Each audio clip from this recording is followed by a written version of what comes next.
बोल ना काय झालंय? तू का आली होतीस? युवी, आय अंडरस्टँड. तुला हे लग्न करायचं नाहीये म्हणून तू एवढा फ्रस्ट्रेटेड आहेस ना. I can see that. आणि म्हणूनच मी तुझ्याशी बोलायला आले. युवी, यू स्टिल हॅव टाइम. तू सरळ जा आणि कौशिकीला सांगून टाक की तुला हे लग्न करायचं नाही. बघतोयस ना किती डाऊन मार्केट माणसं आहेत ती. No etiquettes, no manners, nothing.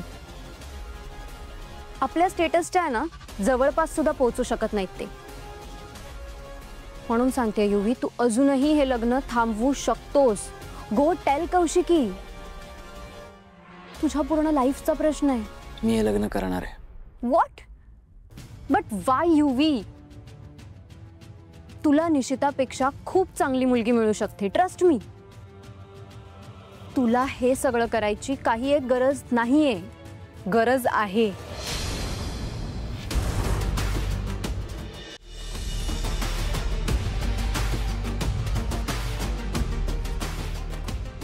Isha, status, etiquette, manners या सगळ्या गोष्टी लग्नात मॅटर करत नाहीत.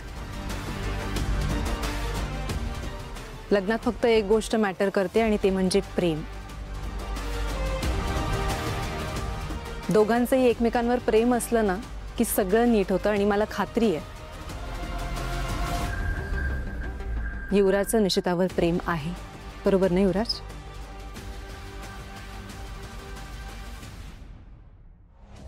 आणि ईशा, तुझं सुद्धा अजयवर प्रेम होतं आणि म्हणूनच तुम्ही लग्न केलं ना.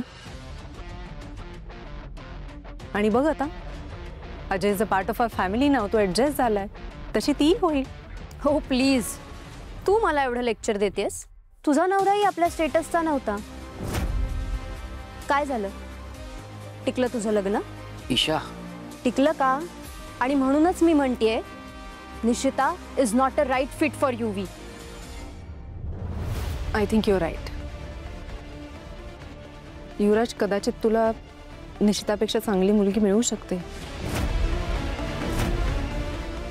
पण तुला वाईटही मुलगी मिळू शकते. थोडक्यात तुला निशितासारखी मुलगी कुठेच मिळणार नाही. Yuvraj, you and Nishita are made for each other. आणि मला खात्री आहे की तुम्ही दोघंही खूप छान संसार करणार आहात. आणि ईशा, तू म्हणतेस ते अगदी बरोबर आहे. तुझ्या मते मी माझ्या संसारात काही चुका केल्या असतील, पण त्या चुका तू करू नकोस प्लीज. लग्न आहे, अजय बरोबर हे लग्न छान एन्जॉय कर. बाकी I take care of everything else.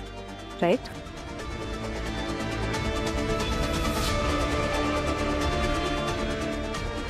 Isha ऐक. ईशा